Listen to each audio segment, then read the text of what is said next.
Welcome to another episode of the Driver's Alert podcast, where we interview some of the most influential people in driving safety. Every day in the United States, 9 people lose their lives to distracted driving. On Friday, February 17th, 2017, today's guest, Robye Nothnagel, almost became one of those 9. During a trip to Texas, Robye was hit by a distracted driver while attempting to cross a street. The end result, 5 days in ICU with a pelvis broken in 4 places, a completely shattered tibia bone, compression fractures in her back, numerous internal injuries, several weeks of bed rest, months of rehabilitation, and lingering nerve damage. Today, Robye is a distracted driving awareness advocate based in Colorado, where she created Colorado Drive Safe, a coalition with a mission to build a safer driving environment in the state. She spends much of her time educating people about the dangers of distracted driving, as well as working with state legislators to pass stronger laws. Robye, thank you so much for deciding to join us today. Oh, Rich, thanks for having me. I can't even begin to imagine all the things that you've gone through in the last, just a little over a year now, and just finding the strength to get through all that adversity that you've experienced. Would you mind, just going into a little bit more detail about the story that took place last year? Sure. It was a very normal day. We were actually in Texas for a gymnastics meet, and my kids and I were walking across the street to go to watch some of their friends compete, and life changed drastically in that little bit of time. There were no cars, and then all of a sudden I'm like laying on the ground. And so there were actually 6 of us crossing the street at the same time. So I was with my daughter, who was on crutches and a little bit behind everybody else. And so everyone else had made it past where the car was coming. And all of a sudden it seemed like it came out of nowhere. They say life changes in a few seconds, and it did. So I was, like you said, I was hit by a car. The girl told the police that she was looking at her phone and didn't see me till I hit her windshield. I find it kind of ironic that she thinks I hit her windshield, because she's the one who actually hit me and I guess made me hit her windshield. But luckily for me, she had a Honda Civic, and it's a really low to the ground car. And if she had been in a truck, I would have been one of those 9 people, not been here too. Now, she was, I believe she was 18, correct? She was a teenager? Yes. At the time, yeah. And was she ever criminally charged? No, she didn't even get a ticket. Really? Yeah, in the state of Texas, it is now, but it wasn't against the law to text and drive or to use your phone in the car. And the police officer, I don't know, they didn't have, no, she didn't give her a ticket. I don't know why. At least I would have liked to seen a careless driving ticket, something, for her to realize her behavior caused something drastic to happen. Did you ever have a chance to look at the police report, and was that at all noted?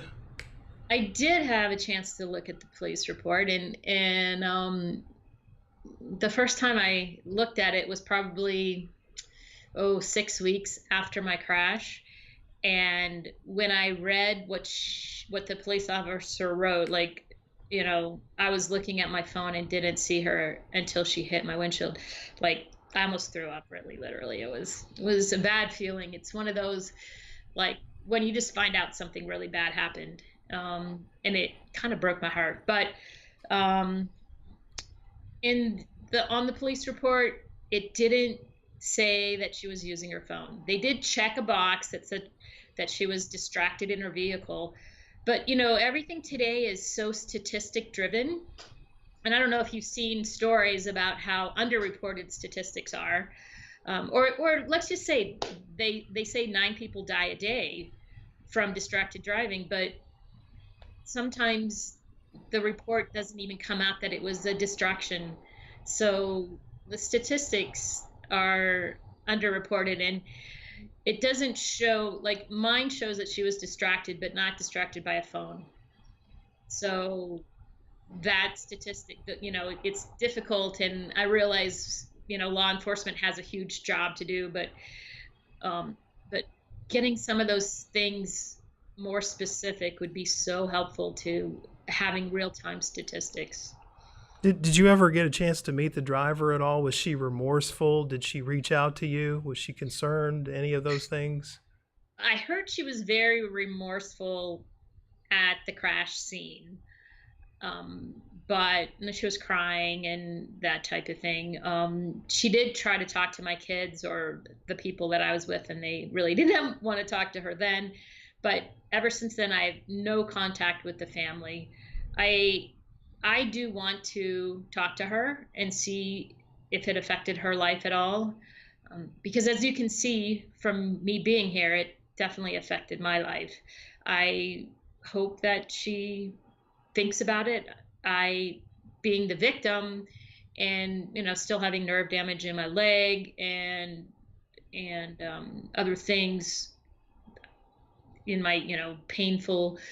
I feel or think about it every day. So it's kind of one of those things where you never know really how it affects somebody else, but it affected my family too. I mean, for boy, for 12 weeks, I was non-weight bearing and pretty heavily medicated most of that time. And so my kids and my husband took care of me. I was not the mom in the family anymore. Now, physically, I mean, do you still have effects with respect to mobility?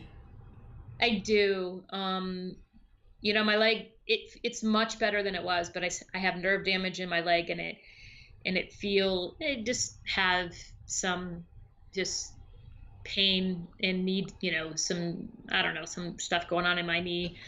I'm not sure exactly. I mean, the doctors told me that I would probably have to have knee replacement at some point, but hopefully that's not happening for a while.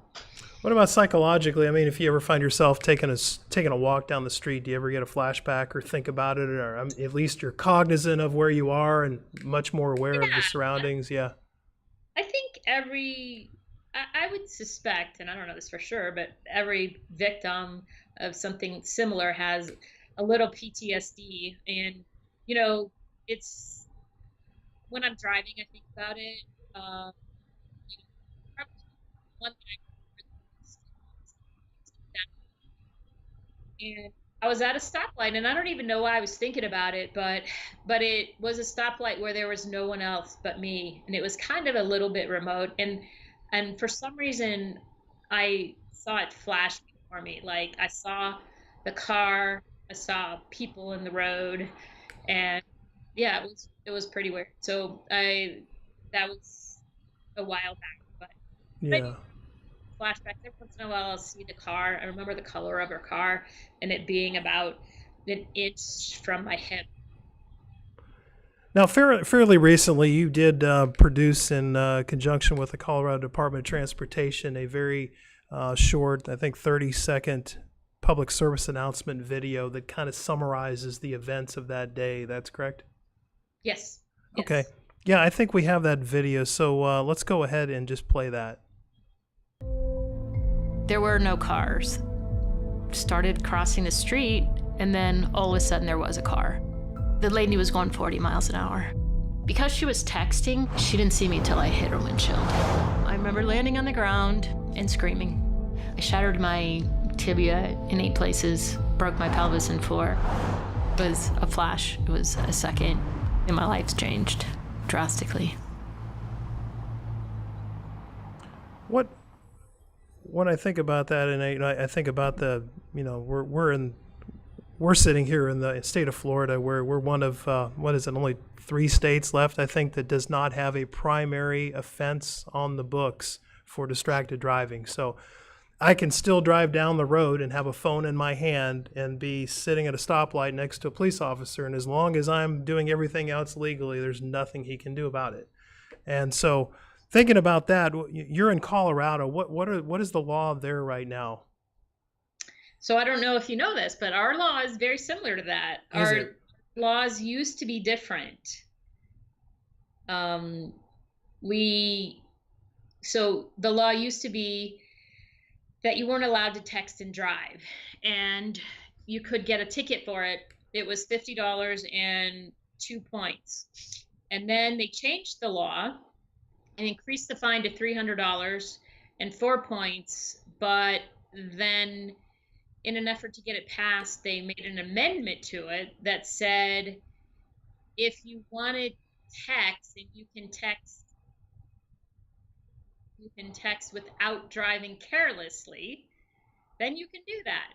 Well, nobody really can text without driving carelessly, but they made it hard for enforcement. So, I've seen some states, and I really like seeing the, where they set up a little sting type thing, and they'll watch stoplights and give people tickets. So I really like when I see that. It's like Massachusetts, Oregon, some other Washington.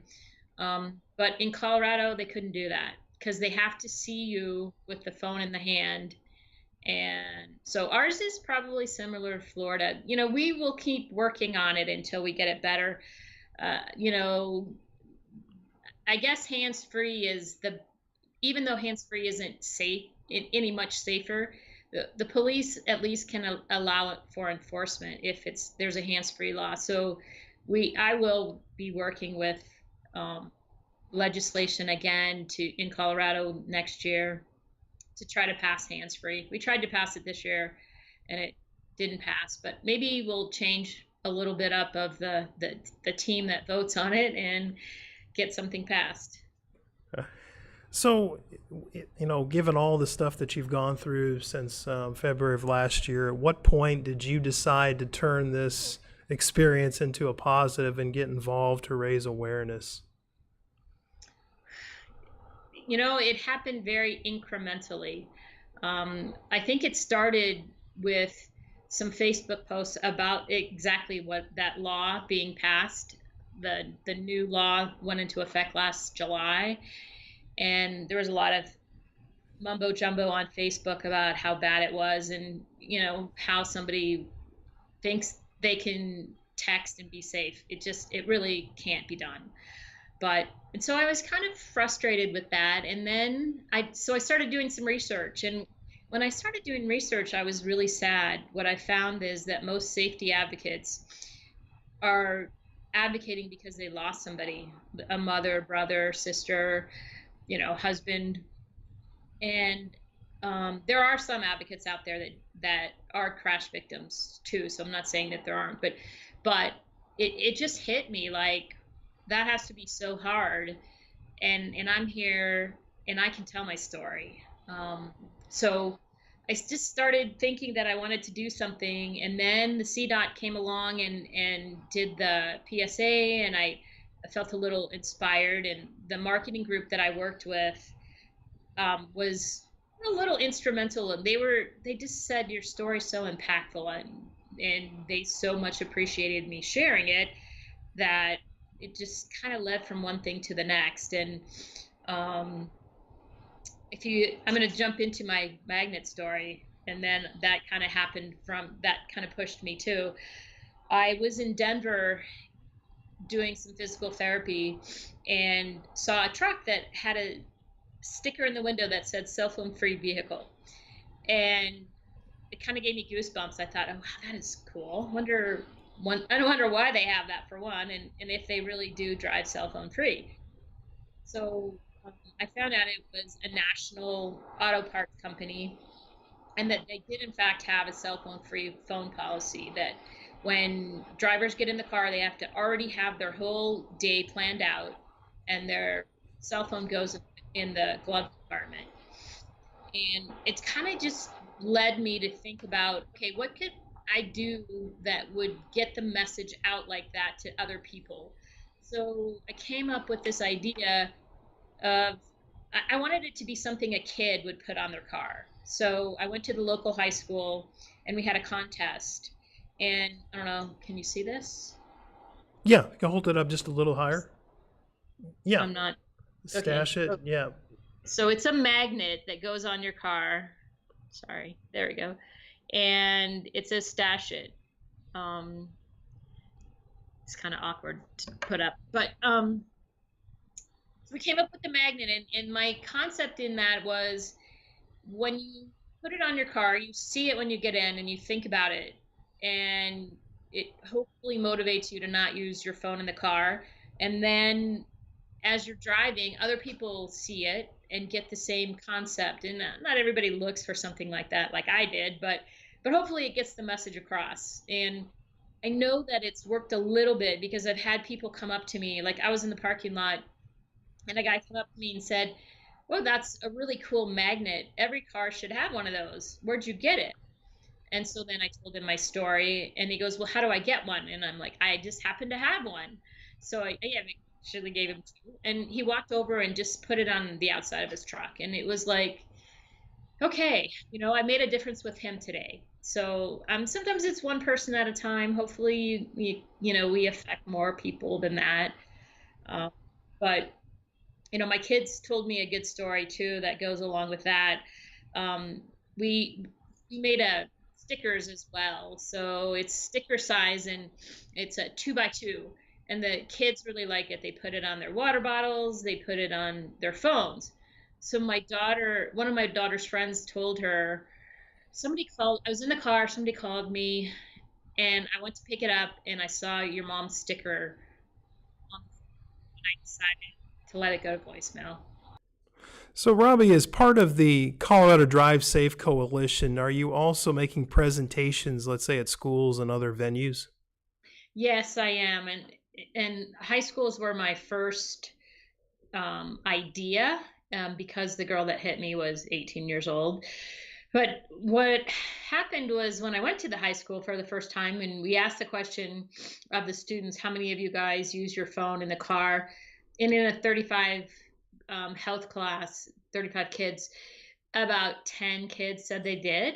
And then we asked the question, and maybe a few more really did, but didn't raise their hand. But, and then we asked the question, how many of your parents use their phone in their car? And every single hand went up.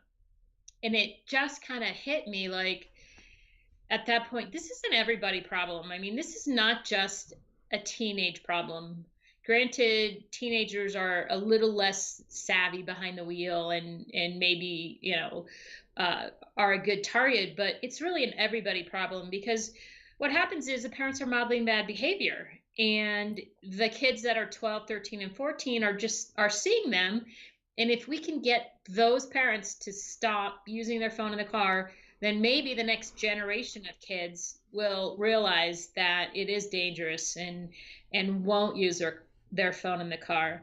And the other thing is businesses. I mean, when it comes to parents, all those people work in some sort of a job. So what I've started doing is looking at businesses that have trucks, multiple trucks, 10, or more, let's say, and have people driving their work vehicles. And a lot of them have a cell phone free policy. So my thought is go in and talk to them as a reminder that, don't forget, you guys have a cell phone policy, and this is why.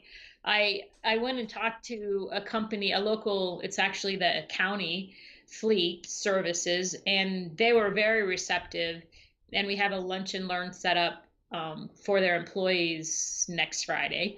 And this was just, like I said, a good reminder for them to bring attention to their current policies. And people have rules in place for a reason, and sometimes they just don't come to the forefront all the time. So this is an opportunity to just, be a reminder to those people. Now, Robbie, as I was doing research for this interview, I did come across a quote I found in an article that you had made, and it says, look back at the last text you wrote. If you never saw it, what would your life be like? Now think if you hit someone while you wrote it. And when you really mull that over and let it kind of marinate, thinking about the short attention span of today's smartphone addicted generation, it really goes across all demographics, all age groups now. I mean, technology is part of our lives. How do you break through that, and how do you get people to realize that when you're using a phone behind the wheel that you really are playing with fire? Well, so in my presentation, I do a couple interactive things with the audience, and I ask for a volunteer, one person, and I have them do a test. So I have them pull out their phone, pretend they're driving, and look up the last text that they received and respond to it. And at the same time, I have somebody time them.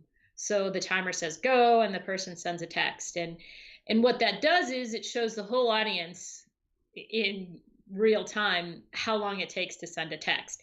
And sometimes it's, 3 or 4 seconds, but usually it's anywhere from 5 to 10 seconds. And people gasp. I mean, they are like, wow, can't believe that much time elapses while I think I'm doing something that only takes a second. And I think that's the point is, people think it only takes a second, but you really are taking eyes off their behind tasking and how your brain doesn't really do two things at once, even though you think it is. And I go through that in my presentation as well. So it's interesting because people, realize that the point is it takes longer than you think it does. And I imagine you've come across, so many people now through your interactions with trying to promote awareness about distracted driving and just the dangers of it in general. Can you say, do you have a feel for if there's a change taking place? I mean, I come in every day and I'm looking for stories about distracted driving. Unfortunately, it just seems like it keeps getting worse. So is there some piece of positive information that we can kind of latch onto and go, okay, well, it is getting better? Well, when you have these grassroots type stories and people like myself and other safety advocates doing their piece, it helps a little bit. And one of the things that I say in my presentation is tell your 5 favorites. So there's a survey done by AT&T and said that 80% of people have specifically talked to their 5 favorites most of the time. And if they ask them to not use their phone in the car or set up a do not disturb app or something, that 75% of them would do that. So it's going to have to be a little bit of word of mouth, like me telling somebody and somebody else telling somebody else. And, it's kind of interesting. I was somewhere yesterday and I got introduced to someone new, and I told her my name, and she goes, "Oh my gosh, you're that person that got hit by a car, aren't you?" And I live in a small town, but when this happened back in the day, it was it got around pretty quickly. So it's gonna be one of those kind of things where, we just become the community that is, driving safely. And I think it's a combination. So there's the thing about legislation, there's technology, there's all these things out there. And somehow we have to all start working a little better together. And social media is such a powerful thing these days. And I mean, that's how we met, right? Right. And I'm starting to do a lot more on social media, and I think most of the safety advocates do, and it's getting the word out. It's getting the technology groups to buy into, working with legislation and other things just to, create that awareness. I think it's becoming, you see lots of things. I mean, I've seen it's an epidemic. It's like opioid use. It's like drunk driving. I mean, there's a lot to it, and hopefully people just start paying attention to it and realize that every time they drive with drive distracted, be it a phone, a water bottle, drinking, eating, they endanger other people as well. So it's not only themselves that they're endangering, it's the passengers, it's the bystander like me that just happened to be in the wrong place at the wrong time. Speaking of technology, why do you think the cell carriers or the mobile phone manufacturers, why have they not done more? I don't know. You know, I don't know. And it's a really easy fix. I mean, there are many things that the phone company or the cell companies could do to your phone to help disable it when you get in the car. And actually, I saw something this past week, and I haven't actually talked to the guy. And you probably know the name Kiefer, the Kiefer Foundation, right? Have you Mm, heard of it? yeah. This he's the dad is a GM executive, and GM came out with an app that they're going to start promoting that turns off your phone. Now, exactly how it works, I'm not sure, but you know, all of those pieces need to kind of get better organized together so that it's synchronized. And you know, the telecom companies have been very vocal against it. Like it's maybe like the story of I don't want to tell people what they can and can't do, and I want people to make their own choices and that type of thing. But just offering people the option, you know, to have something would be amazing. So I don't know, cell phone carriers, if you're listening out there, AT&T or Verizon, Sprint, you know, they do some marketing around it, but they don't do anything about the problem. So just the marketing doesn't always help. So we talked about technology that seems to still be lagging behind a little bit, the legal side of it. Um, uh, I think many still have the view that fines are still not stiff enough, so people don't really feel the pain. And then I think there's an aspect of it too, where I think some say, hey, an addiction aspect to this, where when people see a notification on their phone, it registers a response in their brain, just like dopamine. Basically, it's a feel good thing. You want to check it, right? Yeah, it's And tough. I mean, that's why actually the one thing that Apple has done well is the Do Not Disturb app. So because it turns off the notifications, then you don't get that. But the problem is if Apple would put the setting to on automatically, and then it was just on the phone, and if you wanted to turn it off, then you would have to go to your phone and turn it off. More people would use it. But I ask in my presentations all the time, does anyone know what Apple Do Not Disturb while driving is? And 9 times out of 10, there's no one in the audience that knows. And I watch that news more often. So I've had it on my phone since August of last year when it first came out. And you know, people see it and then they don't, because it sends a message to the person who's sending you the text, then at least they know that you're driving and you're not going to respond right away. So it's that you don't have to worry about getting a response because the person that's driving didn't even know that they were getting a text. And the person that sent the text at least gets a message. So, I mean, I like their concept. I just think it could be done better. And maybe they just need to market it and we need to market it. I actually tell people, and, you know, good story. I tell people in my presentation, I even actually walk them through that process. And yesterday I gave a presentation and then we had a little bit of a meeting afterwards. And the lady, one lady left and another person said, "Oh my gosh, Robbie, you're not going to believe it, but Christine already put Do Not Disturb on her phone because she tried to send her a text." So it was really cool. I mean, again, sometimes it's one person at a time, but you got to take your wins however you can get them. what about the social angle? So creating basically a social stigma. Some people refer to the drunk driving phenomenon where in the beginning it basically took making it socially unacceptable to really start turning things around. Is that where we're headed with distracted driving, where the I hope legal so. and the technology part of it is just not enough? I hope so, a little bit. You know, another thing that I do in my presentation is talk about that. Like when I'm talking to kids, I ask them if their parents use their phone in the car, And most of the time they say yes. And I'm like, I want you to go home and talk to them about it. Tell them that it bothers you when they're driving and get on the phone. And the same thing, goes both ways. But the kids could be the designated phone person. Like, if their parents are driving and the mom feels like she needs to call the dad and say, yeah, we're stuck in traffic or whatever, then have the kid call for her. That's what I tell them. I mean, have a designated texter, designated person to answer your phone.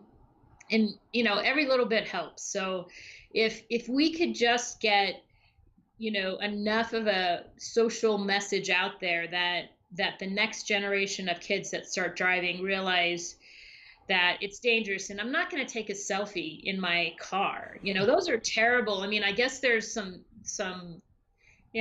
contest out there to see who can drive the fastest and take a picture or something. I mean, those things, somebody should be able to shut those things down quickly. I don't know. It's scary.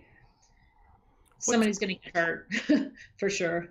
What's coming up for you then? What is on the horizon in terms of I guess what you're doing with the coalition? Anything that you would like to share with us? Well, I'm gonna do some local presentations. I'm doing a lunch and learn at the county. There's Rotary groups in our town that I'm gonna speak to, and a local FedEx group. So I have a lot of stuff coming up, and as the legislation comes back, I think it must be after November. So we're gonna bring back up hands-free for next year and see how that goes. Okay. We're getting close here to the end. How can people reach you? Well, I have a Facebook page and a Twitter account. And also my email is codrivesafe@gmail.com. Okay. And that's where everybody, so if someone wants to book you as a speaker or get a hold of you, it's easy enough just to do it in those channels.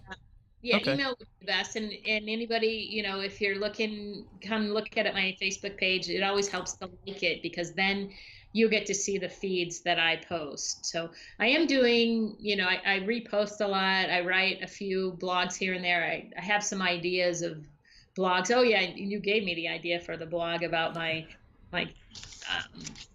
school zones is another thing, another scary topic. So, anybody listening, drive safe in school zones, because kids are just back in school, and it's not a little, we should be, as adults, we need to be responsible for the little kid whose brain doesn't work quick enough to look and make sure there's no cars coming. So school zones are another scary thing. They say that 1 in 3 people drive dangerously in a school zone. So. Yeah, I was just driving through the parking lot of my apartment complex the other day, and there was a father out playing with his two.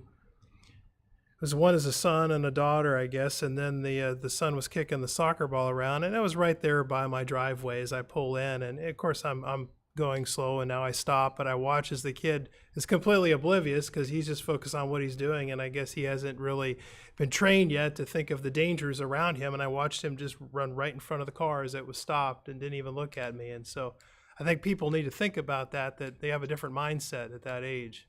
Right. So you just have to be vigilant about it. Yeah. Yes. Well, Robye, thank you so much for joining us today. I really do appreciate it. Thanks for having me. I love that you're giving this platform to people, so to get the word out. Yes, I appreciate it. Absolutely, and I appreciate the time that you're devoting to do this. I think it's a great cause. It's certainly a huge public safety issue. I see distracted driving every day, unfortunately, and it's pretty frightening. Yes. Anyway, so once again, that was Robye Nothnagel, and she is the founder of Colorado Drive Safe, which is a coalition to raise awareness about distracted driving through education and the legislator outreach. We should all be rooting for Robye, and I will do so, and I hope we can get her back soon on this program. So please follow the Drivers Alert website blog page, as well as our YouTube channel, to stay up to date on the latest podcast episodes featuring the most influential people in driving safety. Until next time.